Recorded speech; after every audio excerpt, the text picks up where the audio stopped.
வெடிப்புன்னு எல்லாத்தையுமே சொல்ல முடியாது.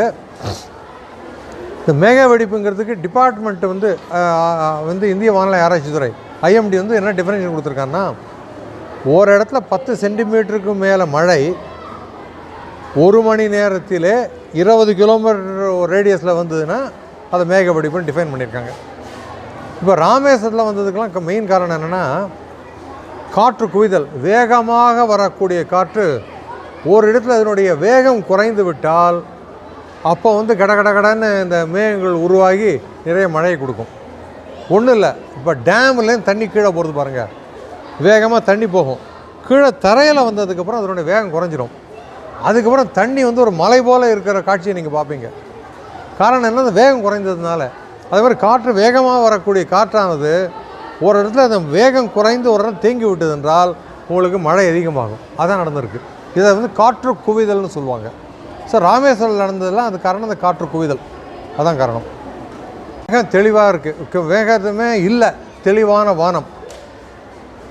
அப்போ என்ன ஆகுனாக்க இந்த வழிப்பகுதியை குளிர்ந்து விடும். காரணம் என்னென்னா, இந்த நெட்டலை கதிர்கள்லாம் வெளியில் போகும், பூமியிலேருந்து போகும்போது அப்படியே குளிர்ந்து போயிடும். இப்போ ஒவ்வொரு டெம்பரேச்சருக்கும் இத்தனை நீராய்வை வைத்து கொள்ளலாம் என்ற ஒரு கணக்கு உண்டு. அப்போ வெப்பம் குறையும் பொழுது அந்த நீராவியானது உபரியாக ஆகிடும் அந்த இந்த கணக்குக்கு. அப்போ என்ன ஆனால் அந்த உபரியாக இருக்கக்கூடிய நீராவியானது நீர்த்துளிகளாக மாறும். அதனால் நீங்கள் கார் மேலேயோ இல்லை செடிகள் மேலேயே நீர்த்துளிகள் பார்க்கலாம், அதான் டியூ ட்ராப்ஸ்னு சொல்லுவோம். அந்த நீர்த்துளி தான் உங்களுக்கு ஃபாக் என்ன சொல்லக்கூடிய மூடுபனியாகவும் இருக்குது. மூடுபனி என்பது வேறு ஒன்றும் இல்லை, மேகங்கள் தரையில் உருவாவது தான் மூடுபனி. அந்த பார்வை தூரமானது 1 கிலோமீட்டருக்கும் குறைவாக இருந்தால் மூடுபனி, ஃபாக் அப்படிம்பாங்க ஆங்கிலத்தில். அதே 1 கிலோமீட்டருக்கு பார்வை தூரம் தோட்ட தெளிவு அதிகமாக இருந்ததுன்னா அந்த மென் மூடுபனி, மிஸ்ட் அப்படிம்பாங்க. பொதுவாக இது குளிர் மாதங்கள், இந்த பிப்ரவரி இதெல்லாம். ஸோ இந்த மாதங்களில் கண்டிப்பாக இதை எதிர்பார்க்கலாம். மாதங்கள் செல்ல செல்ல கதிர்வனானது இப்படியே வடக்கு நோக்கி வரும்பொழுது நம்ம கடற்கரையை நோக்கி வரும், அப்போ வெப்பம் அதிகரிக்கும், அப்போ அது குறைந்து விடும். அதுதான் அது ஃபோர்காஸ்ட் அப்படின்னு பார்க்கும்போது ஏதோ ஒரு மாதத்துக்கு இதெல்லாம் சொல்கிறாங்களே தவிர, இப்போ ஒரு கடல் பகுதி, கடல் இல்லாத பகுதின்னு வச்சுக்கோ, கடலோர பகுதின்னா உங்களுக்கு இந்த கடல் காற்று ஒரு 10:30 மணி காலகட்டங்களில் தொடங்கியதுன்னு வச்சுங்க, அன்றைக்கு உயர்ந்தபட்ச வெப்பநிலை இயல்பு நிலையில் இருக்கும்.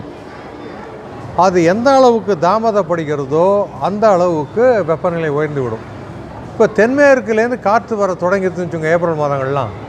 அப்போ என்னென்னா சில நாட்கள் கடல் காற்றே தோன்றாது, அன்றைக்கு 40 டிகிரிக்கெலாம் மேலே போயிடும். அப்போ அனல் காற்று அடித்தது அப்படின்னு சொல்லுவோம். அதுதான் அடுத்தது.